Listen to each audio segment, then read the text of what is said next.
सदाशिवसमारम्भां शङ्कराचार्यमध्यमाम् अस्मदाचार्यपर्यन्तां वन्दे गुरुपरम्परां नारायणं नमस्कृत्य नरं चैव नरोत्तमं देवीं सरस्वतीं व्यासं ततो जयमुदीरयेत् शुक्लां भरधरं विष्णुं शशिवर्णं चतुर्भुजं प्रसन्नवदनं ध्यायेत् सर्वविघ्नोपशान्तये.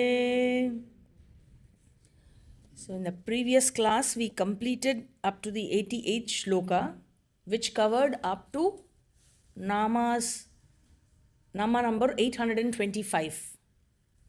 We begin with the 89th shloka. Please repeat once after me. Sahasrarchis saptajihvaha saptaidha saptavahanaha amurtiranaghochintyo bhayakrit bhayanashanaha. This 89th shloka contains 9 namas beginning from 826 to 834. 826. Sahasrarchihi. Archishi means rays. And Sahasra, though it literally means 1,000, here it is taken to mean, it comes with a meaning countless or innumerous. Therefore, who is Sahasrarchihi? The one who radiates countless number of rays, who emits countless number of rays. Bhagavad Pada says, Sahasrani anantani archishi. Sahasrani means anantani, innumerous, archishi, rays, yasya saha, the one who has. So as the Surya Devata, he radiates innumerous number of rays, countless number of rays. And because of the rays, that side of the earth on which the rays fall, he lights up the entire world. And it is because of him that we see numerous number of colors in nature. It is only because of his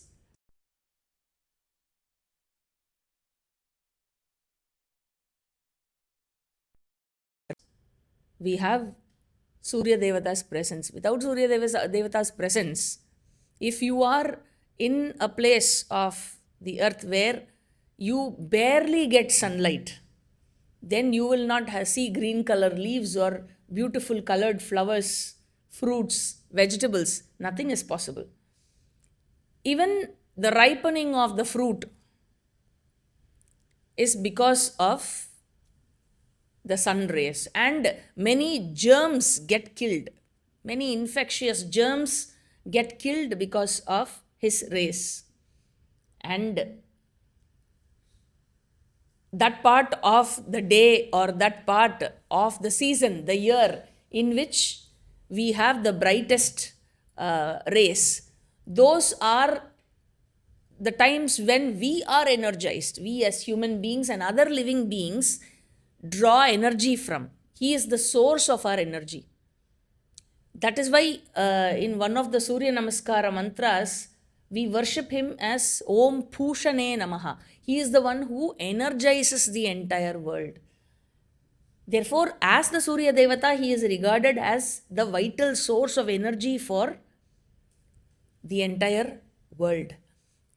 And in that sense, he is also referred to as Surya Devata himself. In many parts of our scriptures, he is referred to as Pranaha. And he is taken as the symbol to meditate upon Hiranyagarbha Devata, who is the vital source. And Bhagavan as Surya Devata is praised as the life itself and the giver of, the provider of good health. Therefore, Bhagavan as Surya Devata, he is called Sahasrarchihi. 827. Saptajihvaha. Saptajihva. 7 tongues. The one who has 7 tongues. Agni is said to have 7 tongues to swallow or to take in the oblations given to the Agni for other devatas. There is a mantra in Mundaka Upanishad which names the 7 tongues of Agni. Kali Karali cha Manojava cha Sulohita ya cha Sudumravarna Spulingini Vishwaruchi cha Devi Lela Yamana iti Saptajihvaha. It names the 7 tongues. And how do we recognize the 7 tongues? It talks about the color, the color difference in the flame and the portion of the Agni in the Homa, the tip of the Agni, the center of the Agni. So that is how it differentiates, and it says these are the 7 tongues that swallows the oblations given by the Yajamana offered into the Agni to different devatas. Since Bhagavan himself is in the form of the Agni and takes the oblations, he is called as Saptajihvaha, the one with 7 tongues. 828. Saptaidaha. Saptaida, the one who has 7 flames or 7 tongues, was called Agni. As Agni, he is called Saptajihva. Here Saptaida, Edas can mean flame, can also mean fuel. As the Atma, the Chaitanya Swarupa, the Chit Swarupa in every being, the 7 fuels that are offered to Atma are through the 5 senses in your face. In your face itself, 4 out of 5 senses, one sense is throughout the body, the skin. Otherwise, we have 2 eyes, 2 ears, 2 nostrils and 1 tongue. Right? These 7 points are considered to be the locus through which the fuel is offered to Atma. The Chaitanyam being the ultimate seer, the Sakshi being the ultimate seer,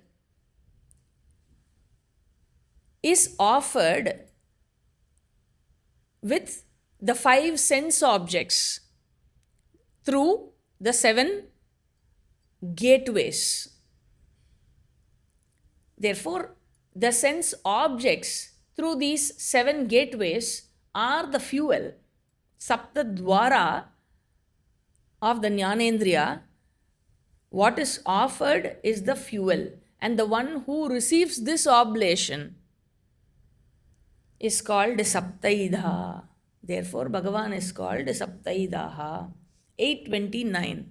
Saptavahanaha, the one who has 7 horses.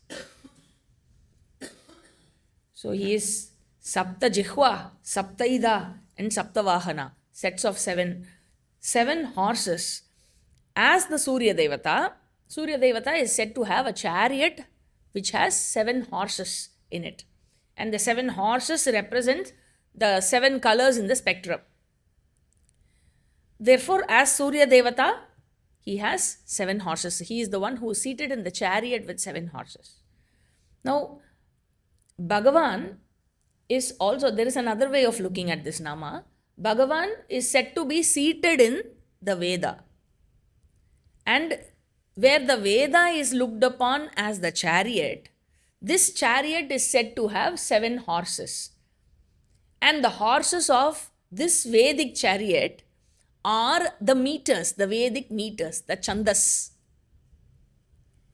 There are 7 main meters which are in the Vedas. Gayatri, Ushnik, Anushtup, Brihati, Pankti, Trishtup, Jagati, Chandamsi. These 7 meters, Gayatri, Ushnik, Anushtup, Brihati, Pankti, Trishtup and Jagati. These 7 meters are said to be the 7 horses which drive the chariot called the Veda, on which Bhagavan is seated. Now this Gayatri Chandas meter is the order in which, a certain way in which the letters, the alphabets arrange to form the word and the entire mantra itself. The number of lines the mantra will contain and the number of characters per line. That is called a meter. If you take Gayatri Chandas, it contains 3 lines with 8 characters. And the combination of characters as to which place it should be Hrasva, which Gurvakshara and Lagu Akshara, that's what they say. So which place should have Lagu Akshara, which place should have Guru Akshara, that is also, rules are there for every meter. But broadly, Gayatri Chandas is the Chandas that has 3 lines with 8 characters each. Therefore, it contains 24 Aksharas. If you take Ushnik, Ushnik is said to have 4 lines with 7 letters in each line. Therefore, how many Aksharas? 28 Aksharas is Ushnik. The third one is Anushtup. Anushtup is very famous even in Smritis. Bhagavad Gita is mostly Anushtup. So is Vishnu Sahasranamam, entirely Anushtup Chandas. Anushtup Chandas is said to have 4 padas. Here in Vishnu Sahasranamam we have it as 2 lines. It can be split as 4 padas or 4 lines. Each pada containing 8 letters. So 4 into 8.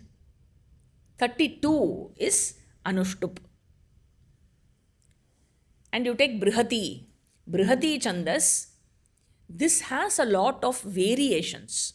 The way Brihati forms, it is supposed to have 4 lines with 8 characters in 3 lines and 12 characters in 1 line. So this has a variation where the 12 character line appears as the first line, followed by 3 8-character lines, or it can appear in the middle in various combinations.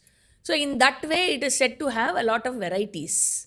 And this Brihati Chandas appears in Ayurveda and in the Jyotisha Shastras. The 5th one is Pankti. Pankti has 5 lines with 8 characters each, making it 40 Aksharas. This Brihati Chandas is found in Shilpa Shastra. Trishtup. Trishtup again contains 4 padas, 4 lines with 11 characters in each line, making 44 Aksharas. And the 7th one is Jagati. Jagati Chandas has 4 lines with 12 characters in each line, makes it 48 Aksharas. So Bhagavan can be taken as the sun, in the form of the sun, who is driven by a 7-horsed chariot, or Bhagavan who sits as the Vedamurti in the chariot of Veda, which is driven by these 7 main chandas or meters. 830. Amurtihi. Amurtihi refers to Bhagavan's essential nature, which is the formless nature. Where you say he is the one who is in the form of everything in this Jagat, then he again has got no one particular form. He who appears as every form cannot have any particular form for his own self. Just like clay. Clay is the one that appears as the plate, tumbler, pot, jug, jar, everything. Clay on its own self, from its standpoint, it does not have a form for itself. In that sense, also, he is Amurtihi. 831. Anagaha. Anagaha is appearing for the second time here in Sahasranama. We have already seen this Nama as the 146th Nama. There we saw Anagaha means the one without papam. Here, Acharya adds one more to that explanation. He says he is without papam and also the consequent sorrow, the sorrow that is a resultant of the papam. Papam fructifies as sorrow. He is the one who is without papam and its manifestation, which is dukkha. Also, he is the one who is without punya also.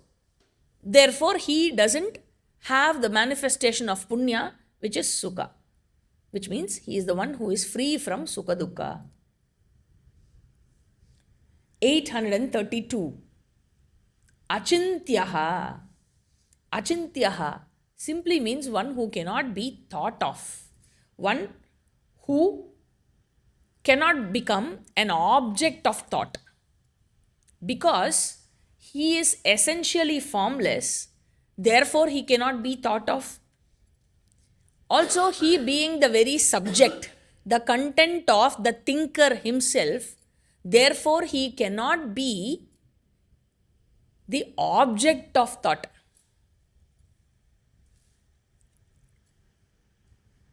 Anyadeva tat viditat ato aviditat adhi. He is different from the known and the unknown or the knowable. He being the very content of the knower cannot become an object of the thought, cannot be objectified. When we say he cannot be objectified through thought, he cannot be objectified through words also. Therefore, he cannot be objectified through any of the words in the Shastra. Shastra can only point him or show him or reveal him by implication. Shastra cannot reveal him directly. He being the subject itself and one who is ever revealing, self-effulgent, self-revealing, he should not become an object. He should not be taken as the object of any thought. And in fact, he need not be taken as the object of any thought, because he is me. He is the I. And therefore, he cannot be an object of a thought. Where every thought itself is Bhagavan, is because of Bhagavan, and it is itself Bhagavan. Bhagavan cannot be limited or enclosed or enveloped by any one thought. Therefore, he is Achintyaha. 833. Bhayakriti. All these namas, this is a little bit of grammar, all these namas ending with krit. This krit can be derived from the word kr, can be derived in two ways. It is derived from the verb kr, which would mean karane. Some more information is that it belongs to the eighth conjugation of the verbs. So, kr, it means karane. If it is taken as the sixth conjugation, if it is taken as quip, then it means chedane. Karane means doing. Okay, so all these namas ending with krit, it can be taken as doing, or if it is taken the other way as chedane, with the meaning chedane, it means cutting. Therefore, when you say bhayakrit, then in the first way, Bhagavan is doing the bhaya, or he is causing you the bhaya. He is the cause of fear. And in the second way, if you are going to take the meaning chedane or cutting, then he is the one who cuts fear or the remover of fear. So when we say Bhayakrit itself, it means both ways. The giver, the cause of fear, and also the one who removes the fear. So when is he the cause of fear? Where Bhagavan is not understood, he is the cause of fear. And for those bhaktas who follow dharmic way of life, who lead a dharmic way of life, worshipping him, who lead a very religious and dharmic way of life, he removes the fear. And this is well connected with the next nama, Bhayanashanaha. Here in the 834th nama, when you say Bhayanashanaha, how is it different from the second meaning of Bhayakrita? It is different in the sense that where one understands Ishvara, he is blessed with Abhaya. The knowledge blesses him with fearlessness, where he is understood as the one who is non-different from me. That knowledge blesses him with fearlessness. In the earlier nama, he is a bhakta where he does wrong and he has already not understood the Swarupa of Bhagavan, and where he evades dharma, then Bhagavan is the source of fear. And as a bhakta where one follows dharma, Bhagavan removes that fear. That removal of fear is apekshika. It is not permanent removal. In 834 Bhayanashanaha, where Bhagavan, the Swarupa of Bhagavan is understood through Shastra Vichara, there he is blessed with absolute fearlessness. Therefore, Bhagavan is both Bhayahetuhu and Bhayanashanaha. So that completes 89th shloka. 90th shloka. Anurbrihat krishastulo guna bhrnirguno mahan adrithasvadrithasvasyaha pragvamsho vamshavardhanaha.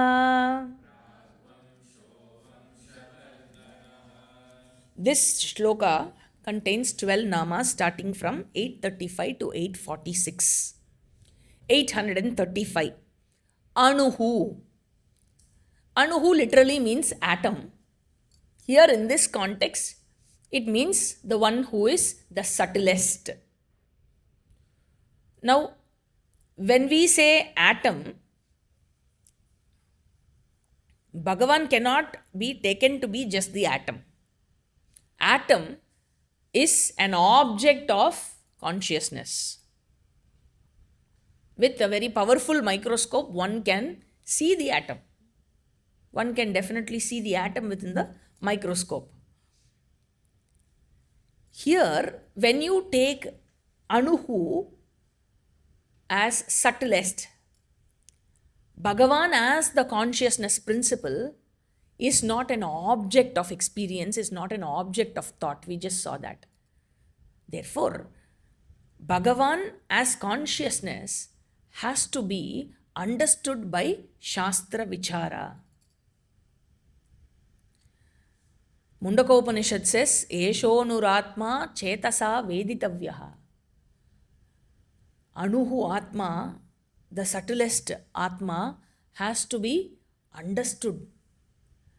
Chetasa, using the mind, using the intellect.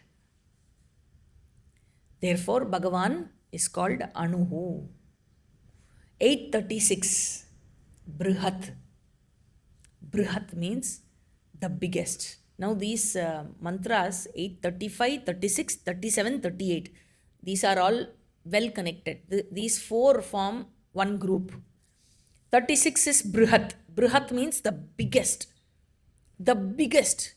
Whatever you know to be as the biggest in this world. Can you name something that is really big? Anything that is really big. According to you, what is the biggest?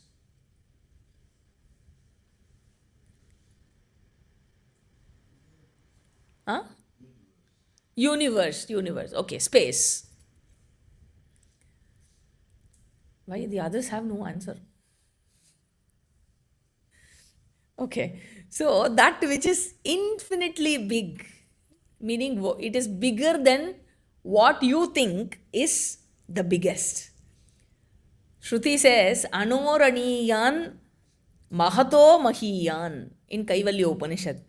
So, this where you say he is the subtlest of the subtlest, and he is the smallest of the smallest, and the biggest of the biggest, then this expression rules out any size, the concept of size for Atma, which means where you rule out size, it means it is formless, it does not have, he does not have any form.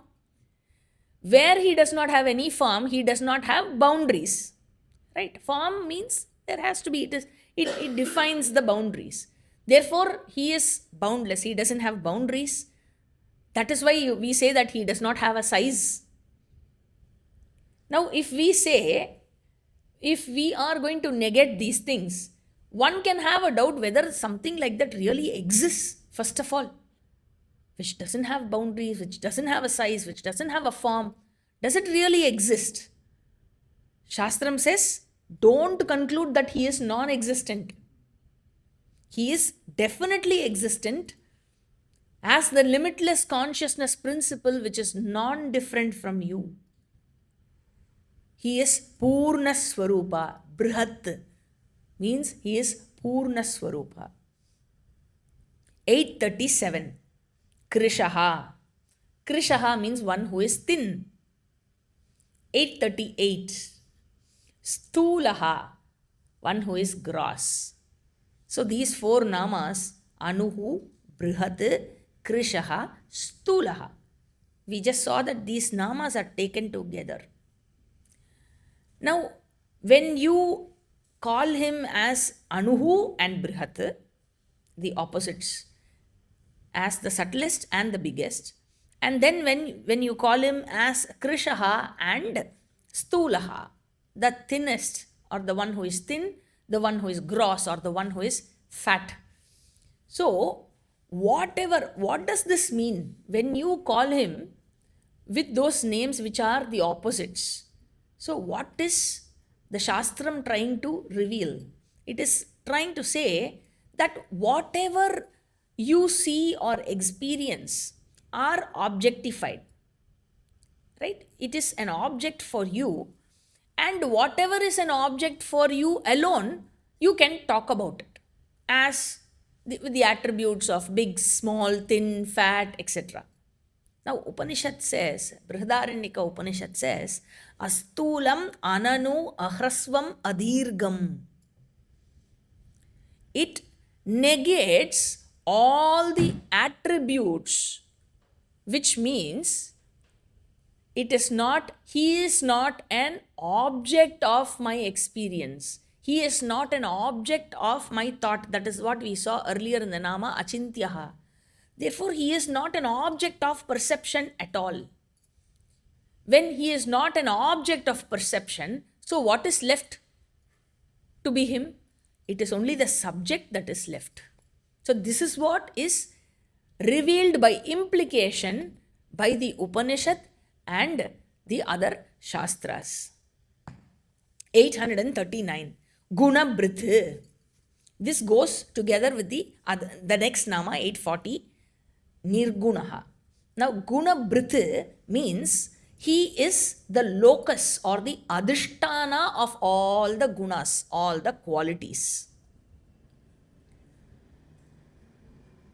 Therefore, he does not become guna. Where he is the locus or the adhishtana of all the gunas, he is from whom the gunas are born, They are and they resolve into. Therefore, he does not become a guni. That is what is meant by guna brith. Then what is nirguna mean? Nirguna means he is free from those gunas. Now, how do I differentiate between 839 and 840? 839, see, we take the pot and clay as example.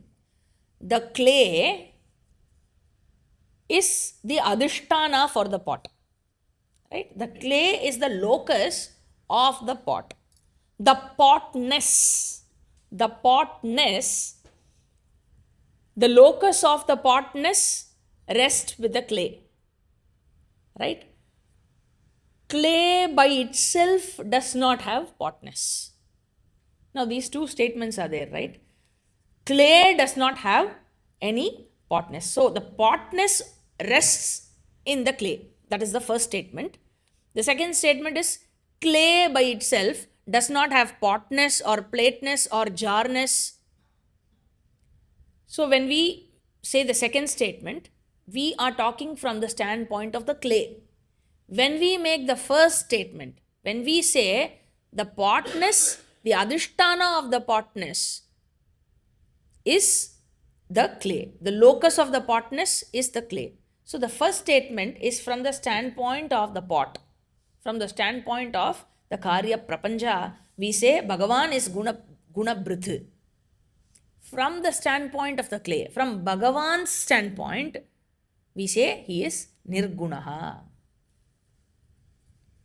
Esho devas sarvabhuteshu gudaha sarvavyapi sarvabhutantaratma karmadhyaksha sarvabhutadivasaha sakshi cheta kevalo nirgunascha. One unparalleled Upanishad mantra from Shvetashvatara Upanishad that reveals Brahman as Nirgunam. So 841. Mahan. Mahan means he is the greatest. Greatest. Why Bhagavan is the greatest? Because he is free from the limitations of time, space or object. Desha kala vastu parichinna shunyam.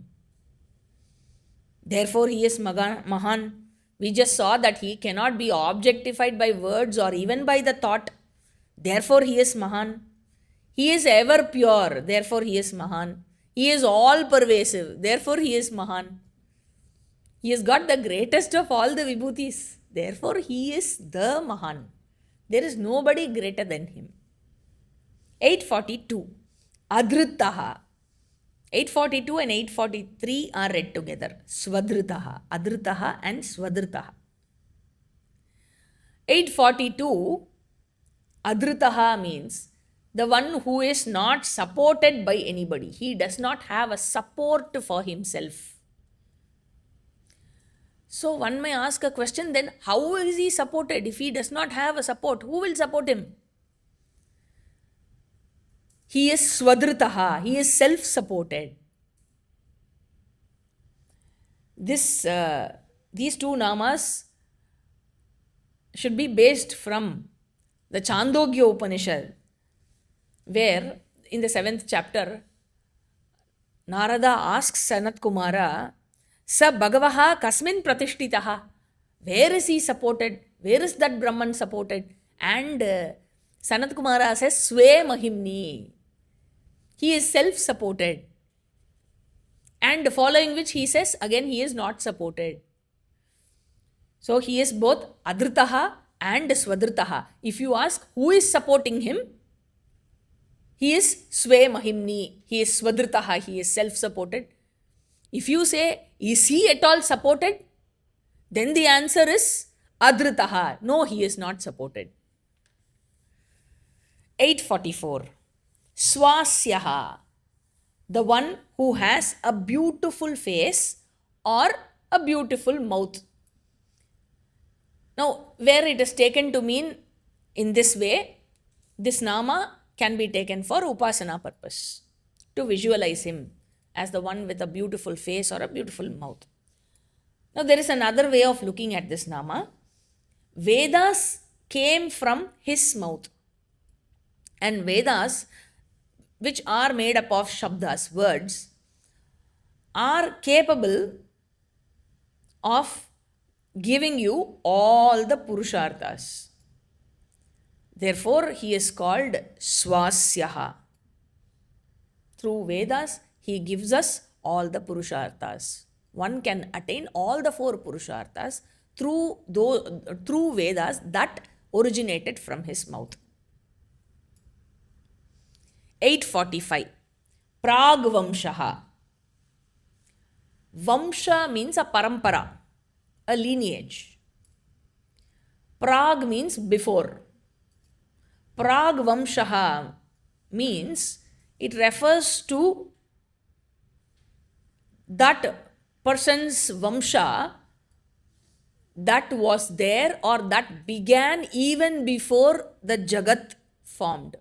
The Jagat, the entire universe, came into existence.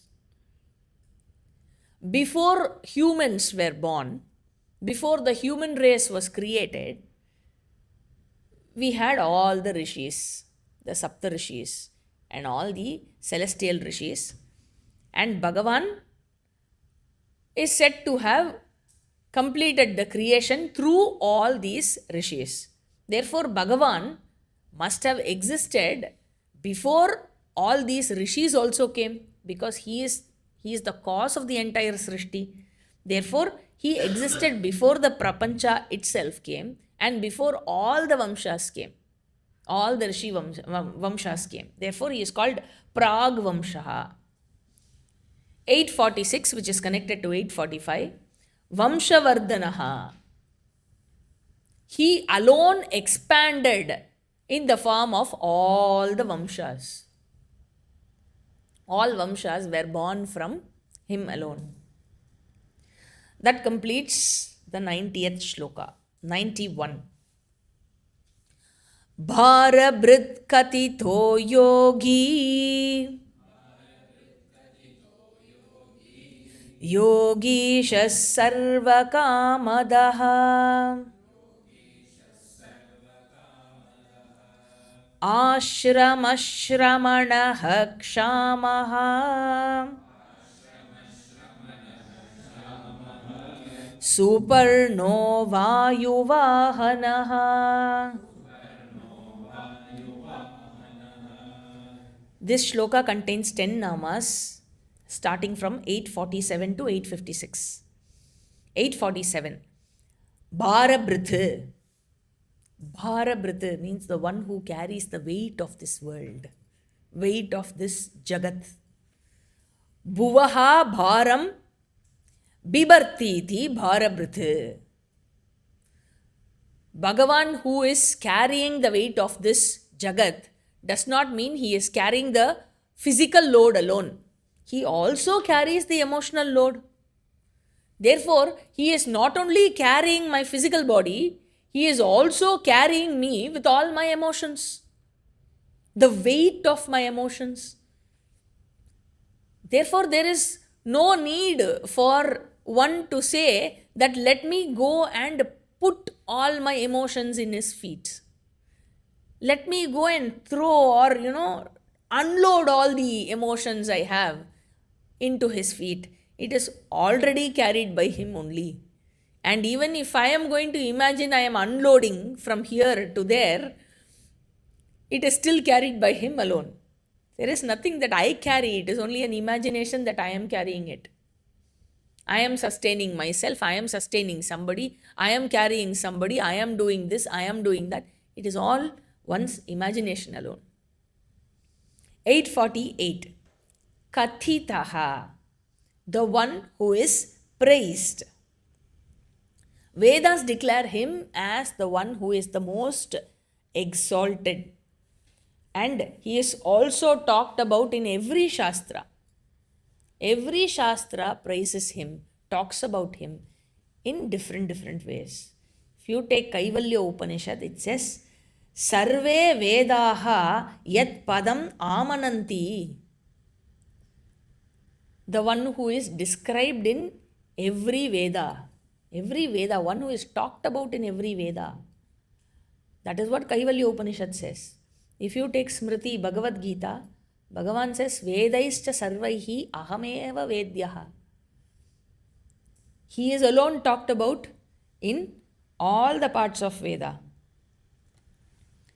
And in the Mahatmyam of Mahabharatam, it says, Vede Ramayane Punye Bharate Bharata Rishabha Adau Madhye Tatacha Ante Vishnuhu Sarvatra Giyate.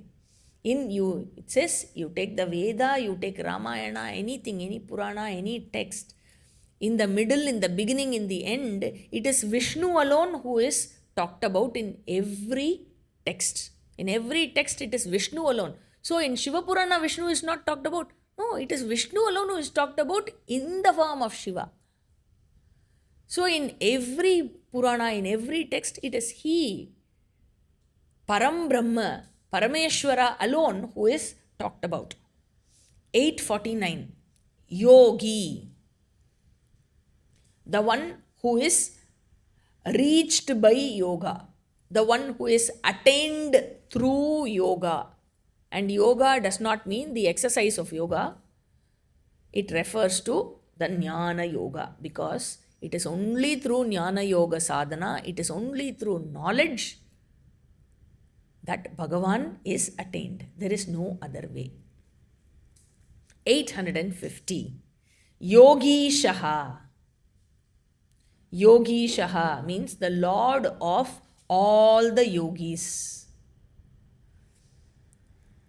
Whether one is a Karma Yogi or one is a Jnana Yogi, both Karma Yoga and Jnana Yoga were initiated, were given out by Bhagavan alone.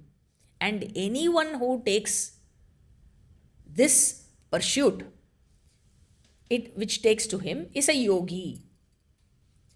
Anyone who takes the spiritual pursuit will definitely face obstacles. It is not going to be a bed of roses. It is not going to be an obstacle-free pursuit. Therefore, where one is given to obstacles, he will have to struggle a lot, definitely. And Bhagavan, who being the Lord of the yogis, He is the one who takes the yogi who is struggling. He is the one who helps him reach his goal, reach the goal the yogi has. And therefore, he is called the Ishvara of all the yogis. He is the one who is sought after by all the yogis for both the means and as the end. Therefore, he is Yogishwaraha. In the Bhagavad Gita, Sanjaya addresses him as Yogeshwaraha. The meaning is the same, more or less. Yogishwaraha and Yogeshwaraha. 851. Sarvakamadaha, the fulfiller of all desires. Kaman, Sarvan Kaman Dadati iti Sarvakamadaha, the one who is the giver of Sarvan Kaman. The ultimate giver is Bhagavan. He is the giver of the Karma Phala. The Karma Phala is the result of the action that one does. And one takes to a deliberate action seeking a particular result.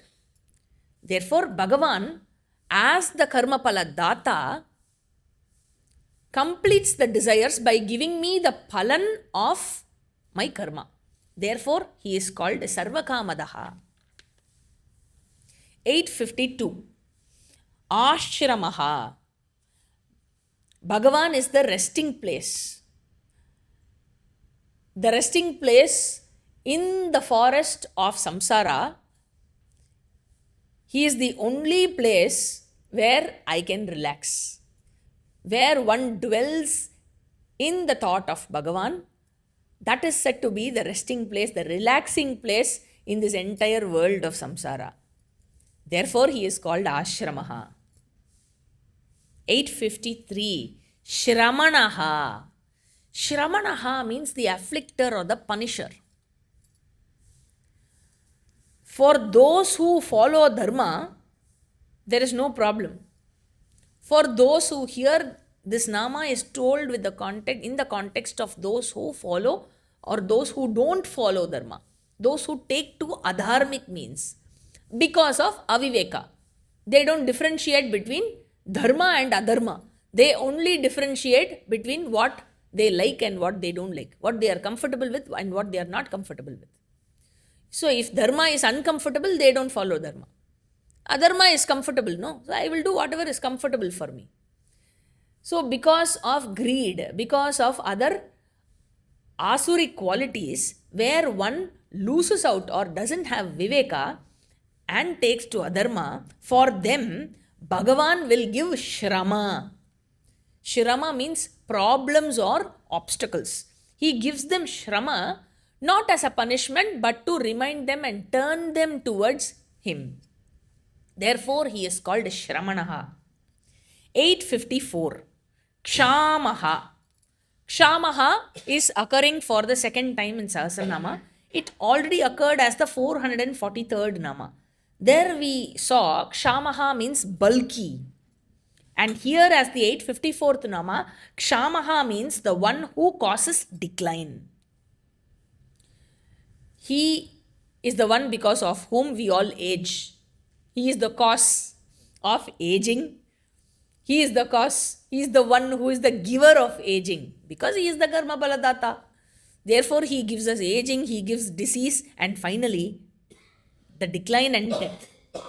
Therefore, and also, this is not just the physical decline he is the giver of, but also the emotional ups and downs, the emotional downfall, the economic downfall. Now, all are given as the fruit of my own action. Therefore, he is called Kshamaha. 855. Suparnaha. This nama is also occurring for the second time as the 855th nama. It already occurred. Suparna already occurred as the 192nd nama. We saw there it means the one who has beautiful wings. Therefore, he is Suparnaha. Here, Suparna means the one who is in the form of the tree of samsara, which has a lot of foliage. Foliage meaning all the leaves that fall down, which go back to nourish the soil and the tree itself. Right? So, this samsara vriksha is said to have a very good foliage, a very good nourishment, and the nourishment is compared to the Veda, or Vedas are compared to nourishment, and the samsara is compared to the vriksha. Now, Veda is the abode or is the source of all knowledge, a variety of knowledge, and this knowledge provides with various means and ends. It gives you various ends and the means to accomplish the end. And it also teaches on dharma and adharma. And this knowledge pushes one to action. And because one does action, he is given to a result. There is a result. And that result increases the want again.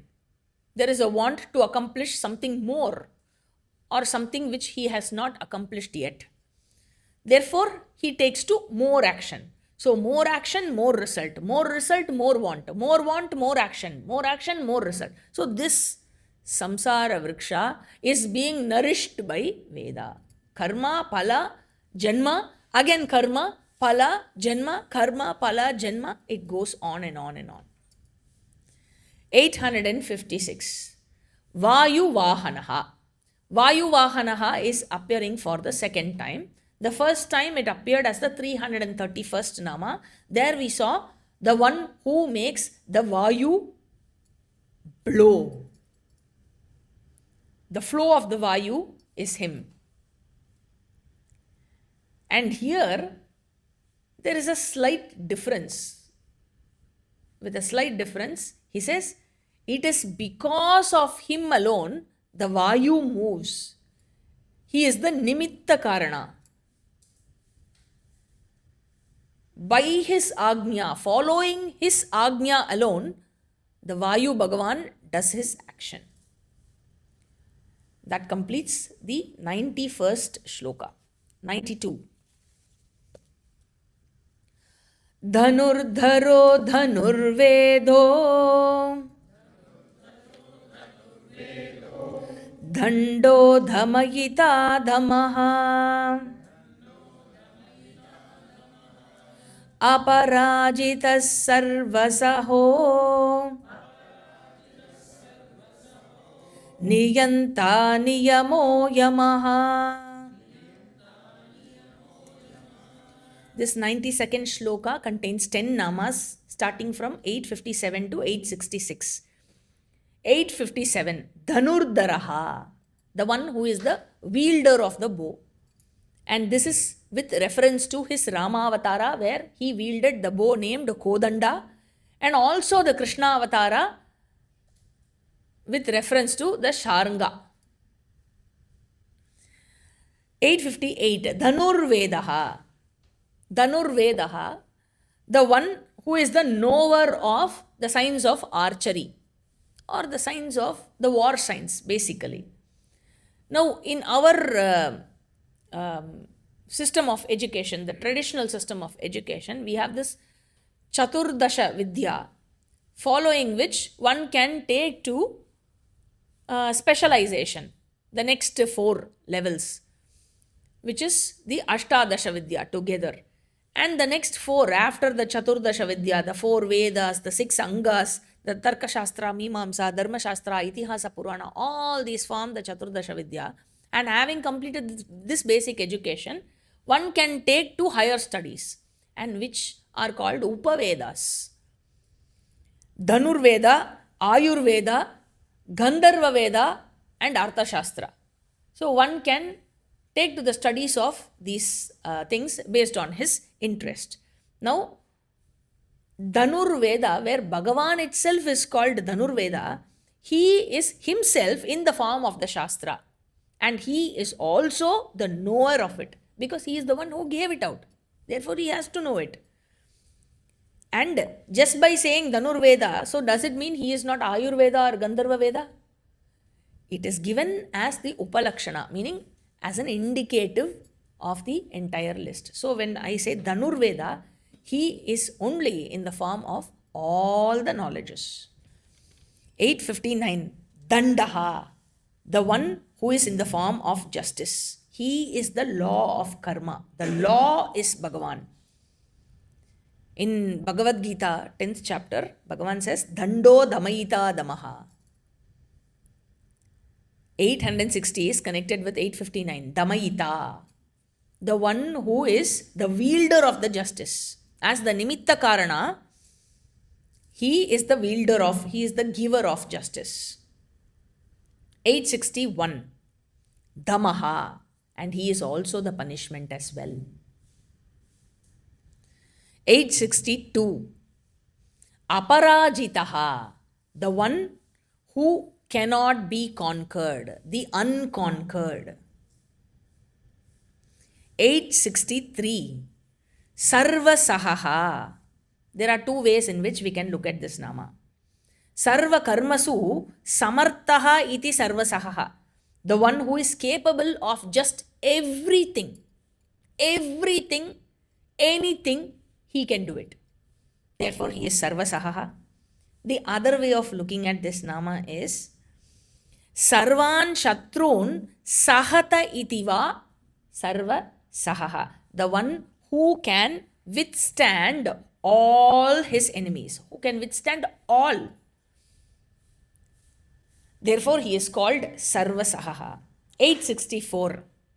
Niyanta. Niyanta means the governor. The one who delegates responsibilities, duties to all the devatas, so that the Srishti functions. Therefore, he is Niyanta. 865 and 866 are connected. Aniyamaha and Ayamaha.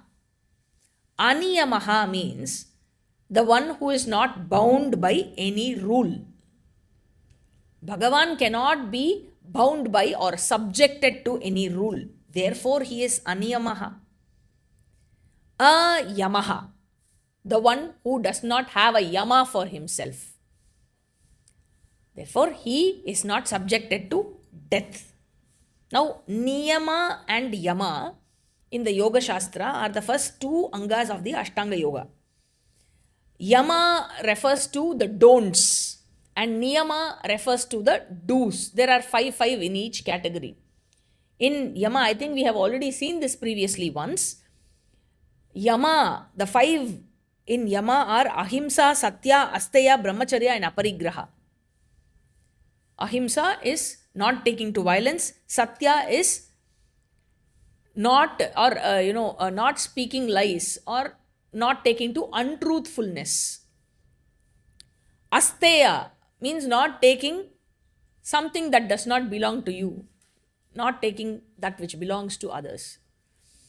Brahmacharya, practicing sexual discipline. Aparigraha. Aparigraha is, asteya is not taking others. Aparigraha is not accumulating too much of what is yours itself. Okay, this is yama. And niyama are shaucha, santosha, tapas, swadhyaya and ishvara pranidhanam. Cleanliness, contentment, austerity. Swadhyaya is scriptural studies and ishvara pranidhanam is bhakti towards Ishvara. So these are yama and niyama. These yama and niyama are not applicable for Bhagavan, the one for whom yama and niyama does not apply. Therefore, he is aniyamaha, ayamaha. That way also the meaning can be taken. So with this we will finish this class and we will take up the other namas in the upcoming classes.